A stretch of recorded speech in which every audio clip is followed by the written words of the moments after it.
கோவை மாவட்டத்தை திமுக அரசு முற்றிலும் புறக்கணித்துள்ளது. நீர்மோர் பந்தல் திறப்பு விழாவில் முன்னாள் அமைச்சர் SP வேலுமணி குற்றச்சாட்டு. மீண்டும் எடப்பாடி முதலமைச்சராக வர வேண்டும்.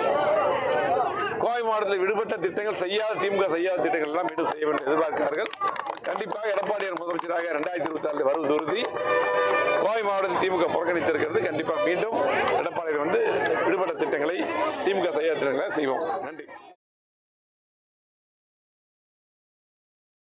அருகே அரசு பள்ளி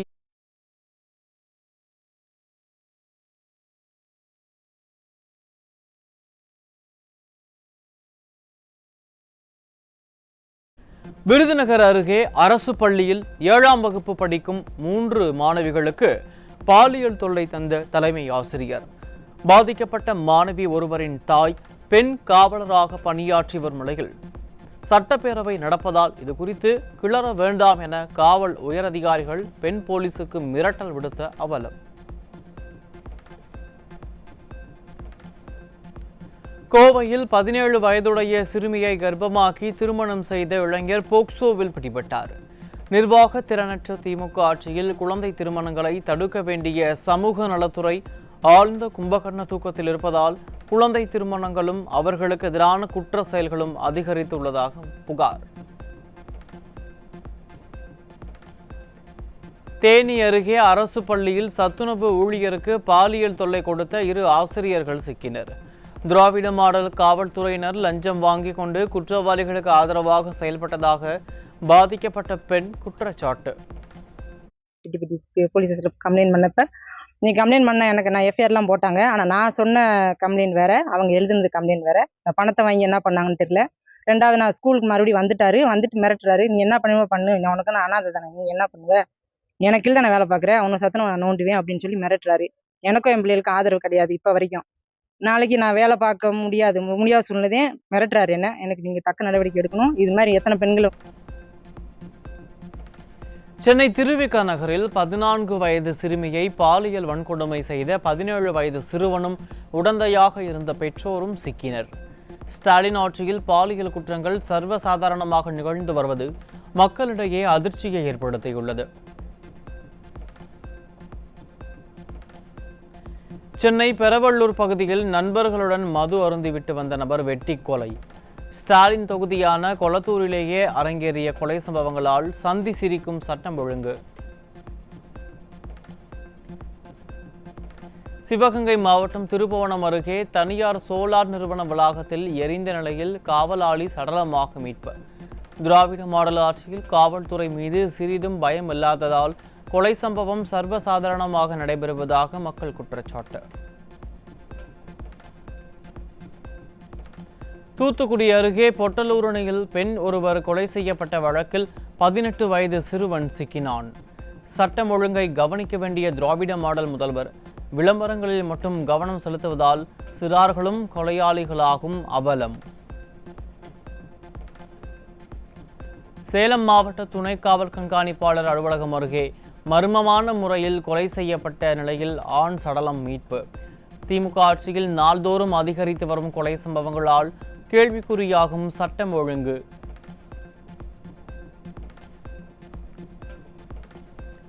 தூத்துக்குடி மாவட்டம் கோவில்பட்டி அருகே பெட்ரோல் பங்க் மேலாளர் மர்ம நபர்களால் வெட்டி படுகொலை. திராவிட மாடல் ஆட்சியில் எங்கு பார்த்தாலும் கொலை சம்பவம் அரங்கேறுவதால் வெளியில் செல்லவே அச்சப்படும் நிலை உள்ளதாக மக்கள் வேதனை. மதுரையில் கொலை வழக்கில் தொடர்புடைய நபரை என்கவுண்டரில் சுட்டு கொலை செய்த போலீசார். தொடர்ந்து அரங்கேறி வரும் என்கவுண்டர் சம்பவங்களை அடுத்து யாரை காப்பாற்ற திராவிட மாடல் போலீஸ் சட்டத்தை கையில் எடுக்கிறது என மக்கள் கேள்வி. காஞ்சிபுரம் மாவட்டம் ஸ்ரீபெரும்புதூர் அருகே ஆரநேரி தேசிய நெடுஞ்சாலை சந்திப்பில் போதை மாத்திரைகள் விற்பனையில் ஈடுபட்ட இளைஞர்கள். நாளுக்கு நாள் போதைப் பொருட்கள் நடமாட்டம் பெருகி வரும் நிலையில் தீய சக்தி ஸ்டாலின் அரசின் காவல்துறை எப்போதுதான் ஆழ்ந்த தூக்கத்திலிருந்து விழிக்கும் என மக்கள் கேள்வி.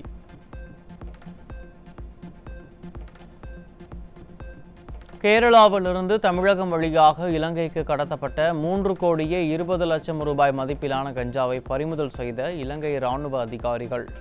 எதிர்க்கட்சி தலைவர் எடப்பாடி கே பழனிசாமி கூறுவது போல் தமிழ்நாடு போதைப் பொருட்களின் கேந்திரமாக மாறி வருவது மீண்டும் நிரூபணம்.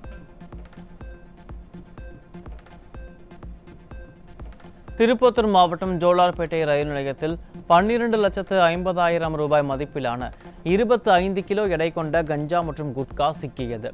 ஸ்டாலின் ஆட்சியில் கஞ்சா, குட்கா போன்ற போதைப் பொருட்கள் பிடிபடாத நாளே இல்லை என மக்கள் குற்றச்சாட்டு.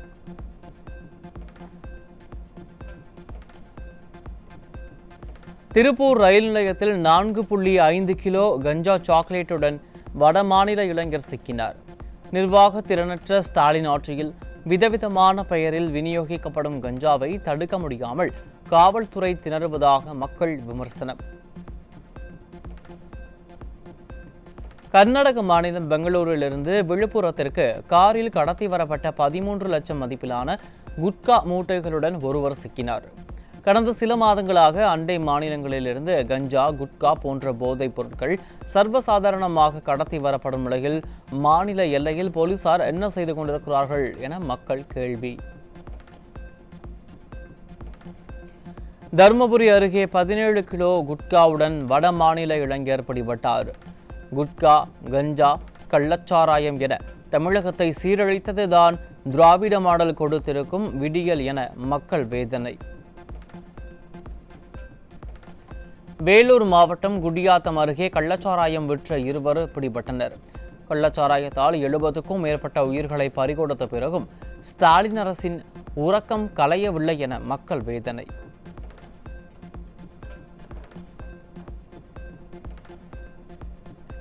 புதுக்கோட்டை மாவட்டம் பொன்னமராவதி அருகே கஞ்சா பறிமுதல்.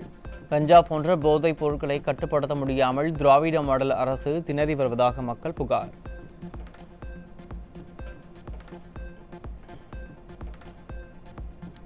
சென்னை கீழ்ப்பாக்கம் பகுதியில் மெத்தபெட்டமைன் போதைப் பொருள் பறிமுதல். திராவிட மாடல் ஆட்சியில் போதைப் பொருள் கலாச்சாரம் தலைவிரித்தாடுவதாக மக்கள் குற்றச்சாட்டு.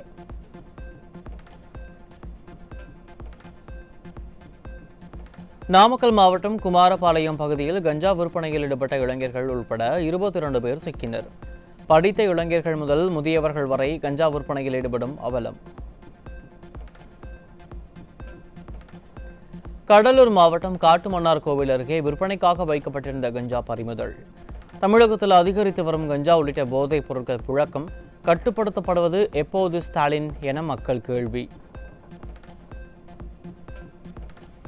மதுபான கொள்முதல் ஊழல் முறைகேடு வழக்கு இன்று உயர்நீதிமன்றத்தில் விசாரணை. திமுக அமைச்சர்கள் தினந்தோறும் நீதிமன்றங்களுக்கு சென்று வரும் நிலையில் தற்போது அரசு துறையும் நீதிமன்ற படிக்கட்டு ஏறுவதுதான் திராவிட மாடலா என மக்கள் விமர்சனம். தமிழ்நாட்டில் மொத்தமுள்ள 78 சுங்கச்சாவடிகளில் 40 சுங்கச்சாவடிகளில் நள்ளிரவு முதல் கட்டண உயர்வு அமலுக்கு வந்தது. சுங்க கட்டணம் 5 முதல் 10% வரை உயர்ந்து உள்ள நிலையில் அத்தியாவசிய பொருட்களின் விலையும் உயரும் அபாயம். தமிழ்நாட்டில் உள்ள சாலைகளை முறையாக பராமரிக்காமல் சுங்க கட்டணத்தை மட்டும் உயர்த்துவதாக வாகன ஓட்டிகள் குற்றச்சாட்டு. நெடுஞ்சாலைகளில் போதிய மின் விளக்குகள் கூட அமைக்கப்படாமல் இருக்கும் நிலையில் அடிக்கடி விபத்துகள் ஏற்படுவதாகவும் புகார். செங்கல்பட்டு மாவட்டம் செங்கப்பெருமாள் கோவில் அருகே திருத்தேரியில் கார் மீது லாரி மோதிய விபத்தில் 1 வயது குழந்தை உள்பட 3 பேர் உயிரிழந்த பரிதாபம். தரமற்ற சாலைகள், மின் விளக்குகள் இல்லாதது போன்ற பல்வேறு காரணங்களால் சாலை விபத்துகள் அதிக அளவில் நடைபெறுவதாக வாகன ஓட்டிகள் குற்றச்சாட்டு.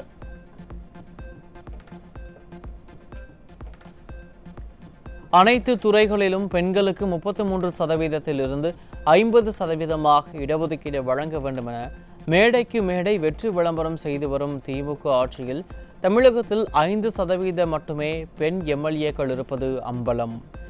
விளம்பர மாடல் திமுக ஆட்சியில் சட்டமன்றத்திலேயே பெண்களுக்கு உரிய பிரதிநிதித்துவம் வழங்கப்படவில்லை என்றால் எப்படி மற்ற துறைகளில் 50% இடஒதுக்கீட்டை அமல்படுத்துவீர்கள் என மக்கள் கேள்வி. தூத்துக்குடி மாவட்டம் தெற்கு ஆத்தூரில் மது போதையில் பெண்ணுக்கு கொலை மிரட்டல் விடுத்த காவலர்.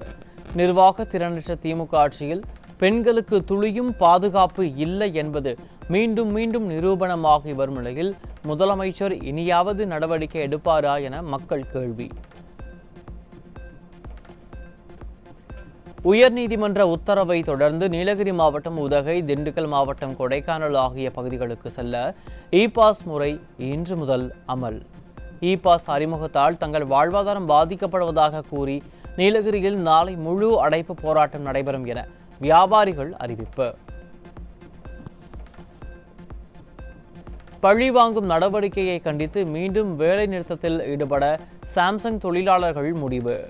மணிப்பூர் போன்ற வெளிமாநில பிரச்சனைகளுக்கு மட்டும் குரல் கொடுக்கும் திராவிட மாடல் முதலமைச்சரின் கண்களுக்கு தமிழ்நாட்டில் உள்ள சாம்சங் தொழிலாளர்களின் பிரச்சனை எல்லாம் தெரியாதா என மக்கள் கேள்வி.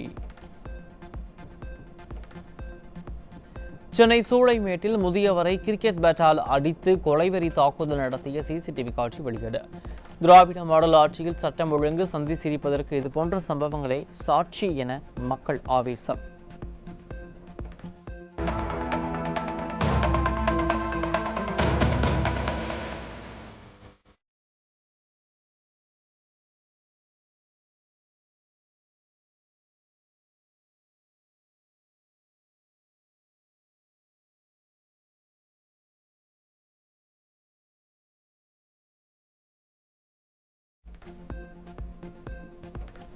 சென்னை ராயபுரம் அரசு ஸ்டான்லி மருத்துவமனையில் நாய்கள் தொல்லையால் நோயாளிகள் கடும் அவதி. கால்நடை மருத்துவமனையா அல்லது மனிதர்களுக்கான மருத்துவமனையா என திராவிட மாடல் அரசுக்கு பொதுமக்கள் கேள்வி. மதுரை மாவட்டத்தில் கடந்த 5 ஆண்டுகளில் குழந்தை திருமணங்களின் எண்ணிக்கை 507 உயர்வு. திராவிட மாடல் ஆட்சிக்கு வந்த பின் குழந்தை திருமணம் அதிகரித்துள்ளதாகவும் எந்த ஒரு நடவடிக்கையும் எடுக்கவில்லை என பொதுமக்கள் குற்றச்சாட்டு. சென்னை கோயம்பேடு சந்தையில் காய்கறி வரத்து அதிகரித்துள்ளதால் விலை வீழ்ச்சி. பீட்ரூட், முட்டைக்கோஸ் 1 கிலோ 5 ரூபாய்க்கு விற்பனையானதால் வியாபாரிகள் கவலை.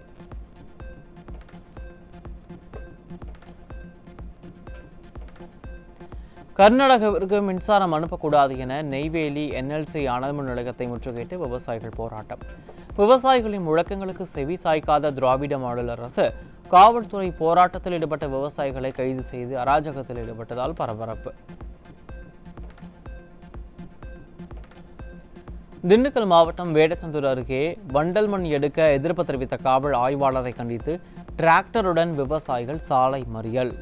வண்டல் மண் எடுக்க அதிகாரிகளிடம் முறையாக அனுமதி பெற்றும் காவல் ஆய்வாளர் மட்டும் அனுமதி மறுப்பது ஏன் என விவசாயிகள் கேள்வி. சேலம் மாவட்டம் ஓமலூர் அருகே 20 கோடி ரூபாய் வரை வசூலித்து ஏமாற்றிய போலி நிதி நிறுவனம் முன்பு பாதிக்கப்பட்டவர்கள் முற்றுகை போராட்டம். திராவிட மாடல் ஆட்சியில் பொருளாதார குற்றப்பிரிவு போலீஸ் கும்பகர்ண தூக்கத்தில் இருப்பதால் மோசடி சம்பவங்கள் அதிகரித்து வருவதாக மக்கள் குற்றச்சாட்டு. விழுப்புரம் நகர பகுதியில் 50 ஆண்டுகளுக்கு மேலாக வசித்தும் தங்களை உடனடியாக காலி செய்ய அதிகாரிகள் விரட்டுவதால் பாதிக்கப்பட்ட மக்கள் அமைச்சர் பொன்முடியிடம் வாக்குவாதம். பட்டியலின சமூகத்தினரை தொடர்ந்து வஞ்சித்து வரும் திராவிட மாடல் அரசுக்கு 2026 தேர்தலில் தக்க பாடம் புகட்டப்படும் என ஆவேசம்.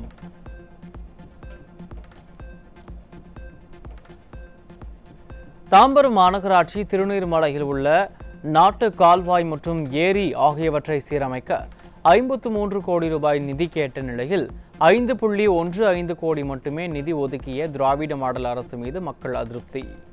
மக்கள் மீது அக்கறை இல்லாத திராவிட மாடல் அரசு கடமைக்கு நிதி ஒதுக்கி விளம்பரம் தேடிக் கொள்வதாக குற்றச்சாட்டு.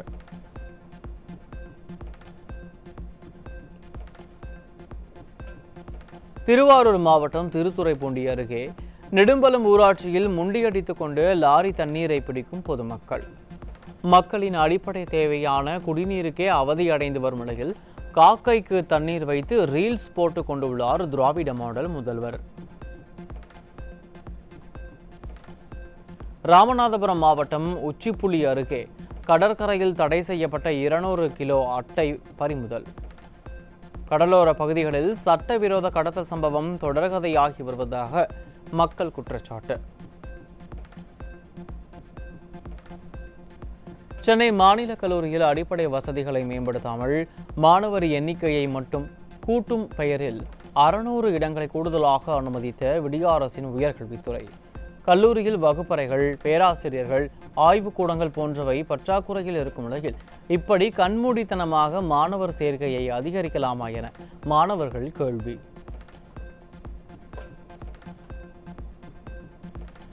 ஏப்ரல் முதல் ஜூன் மாதம் வரை தமிழ்நாட்டில் வெயில் சுட்டெரிக்கும் நாட்கள் அதிகரிக்கும். இந்திய வானிலை ஆய்வு மையம் தகவல்.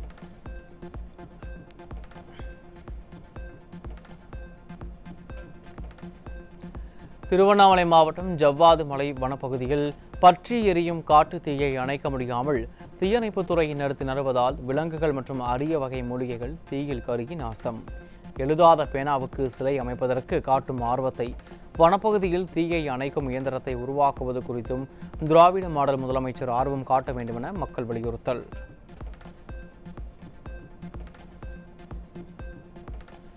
ஈரோடு மாவட்டத்தில் கடந்த ஒரு மாதத்தில் மட்டும் பீர் விற்பனை 30% அதிகமாக இருந்ததாக டாஸ்மாக் அதிகாரிகள் தகவல். இந்தியாவிற்கே முன்மாதிரியாக திராவிட மாடல் இருப்பதாக முதல்வர் கூறி வரும் நிலையில் டாஸ்மாக் விற்பனையின் முதல்வர் இப்படி கூறி வருகிறாரா என மக்கள் கேள்வி. திருச்சி மாவட்டம் தொட்டியத்தில் கோயில் திருவிழாவில் பக்தர்களை அச்சுறுத்தும் வகையில் 500க்கும் மேற்பட்ட போலீசார் அணிவகுப்பு நடத்திய அவலம்.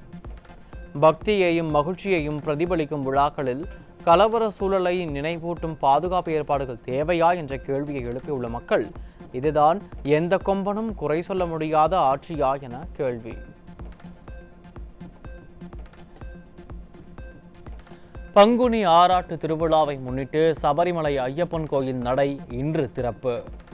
தரிசனத்திற்காக வருவோர் கட்டாயமாக இணையதளத்தின் மூலம் முன்பதிவு செய்ய வேண்டும் என திருவிதாங்கூர் தேவசம் போர்டு அறிவுறுத்தல்.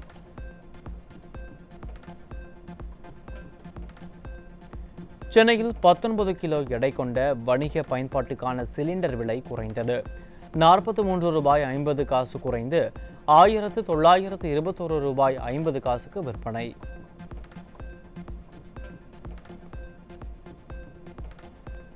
ஓபன் ஏஐயின் பிரபலமான ஏஐ சாட்பாட் பட உருவாக்க அம்சத்திற்கான தேவையில் ஏற்பட்ட வைரஸ் தாக்குதலால் உலகளாவிய செயலிழப்பை சந்தித்ததாக தகவல்.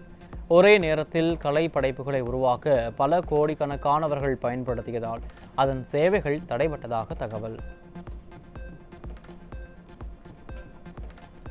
மத்திய மருந்து சோதனை ஆய்வகங்கள் நடத்திய சமீபத்திய ஆய்வில் 47 மருந்துகளின் மாதிரிகள் நிலையான தரம் இல்லாதவை என கண்டுபிடிப்பு.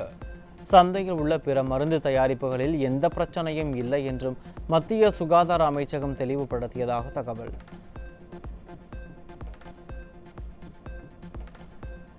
மத்திய அரசு பரிசீலனைக்கு கொண்டு வந்துள்ள புதிய போக்குவரத்து விதிகள் அடிப்படையில் அபராதங்கள், இ-செலான்களை 3 மாதங்களுக்குள் செலுத்தாதவர்களின் ஓட்டுநர் உரிமம் இடைநீக்கம் செய்யப்படும் என அறிவிப்பு. அபராதம் மற்றும் இ-செலான் முறைகளில் உள்ள பிரச்சனைகளை சரி செய்ய மத்திய அரசு விரைவில் ஒருங்கிணைந்த செயல்முறை வழிகாட்டுதலை கொண்டுவர உள்ளதாக தகவல்.